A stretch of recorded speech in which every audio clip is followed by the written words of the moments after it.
Often say here, don't we, on the show, that it's strange to think when you have that opportunity to correct things, particularly if you're in the public eye, you would jump at it, simply because you kind of think, does this play out well? Would it go down well? That sort of thing. Now, when you also look at someone like Meghan Markle, who has been in the business a long time, she must have known exactly what she was doing when she decided to let this huge faux pas go around the world. It was one really that defined her as much as what she thought about the British monarchy, and more importantly, what we then thought of her. But seemingly she had the opportunity to correct it, but decided against it. As ever, let me explain. Hi, good morning, Neil Sean here. Nice to see you in this blisteringly sunny day as we count down to the coronation. Apparently we're not going to have brilliant weather on the day, but don't let that put you off. It's going to be nice and sunny, quite humid, till around about 1 o'clock. And then, of course, the heavens allegedly open. But can you truly trust the weather people? And I mean that in the kindest of ways. We were promised a heat wave, which was splashed across all the newspapers. And we're saying, okay, when was that happening? 4 days of rain. Yeah.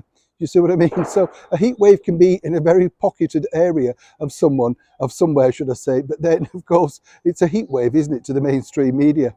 Back as ever, though, to your breaking roll story of the day. This story really perplexed so many people around the world, as you can imagine, because once again, you look at it and think, well, Meghan and Harry decided to go down this particular route of being rather unsavoury towards our late and beautiful monarch, Queen Elizabeth II. This is a woman who'd never put a foot wrong in 70 years, done everything in her power to make people welcome, particularly the former cable TV actress Meghan. We've gone through it many times before about how welcoming she was. And when you think about it in that light, it makes it almost strange as to why Meghan really thought this was a particularly good idea. Now, you will recall this particular incident during their mega-selling Netflix documentary, Meghan and Harry, the global event that Netflix were incredibly proud of. And it really did shock many people, not just because of the complete disrespect to the monarch, but more importantly, I think people looking towards Prince Harry with a smirk on his face. You don't know whether he was embarrassed or indeed egging her on. It just seemed perplexing.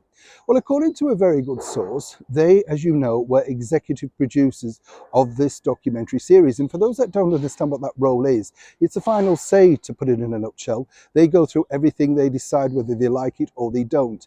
And according to many sources, and as ever, allegedly working on that program, they did highlight that this may prove a bit of a backlash, and in particular to Meghan.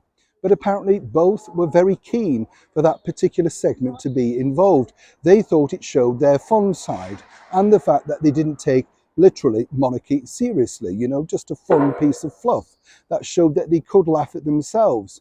How spectacularly wrong could you get it? And this now is going to be problematic again, as I say, because when you think about Meghan moving forward, and obviously she wants to try and reinvent herself with that brand new agency, it's difficult, isn't it? How do you reinvent faux pas like this? This was one of the biggest things that really did upset the Prince and Princess of Wales, Catherine and William. As you can imagine, they would never show such disrespect to the late monarch, particularly on camera. Might be doing something as a bit of fun inside the family home, but certainly not to put it out there. So far, what's really upset William and Catherine is the fact that there's simply no apology for this really appalling behaviour from Meghan herself. She had ample opportunity to say that was a misstep, a misfire. But according to a very good source, she's still more than happy with that particular segment within the documentary, as it shows a full-rounded person of her that she truly is.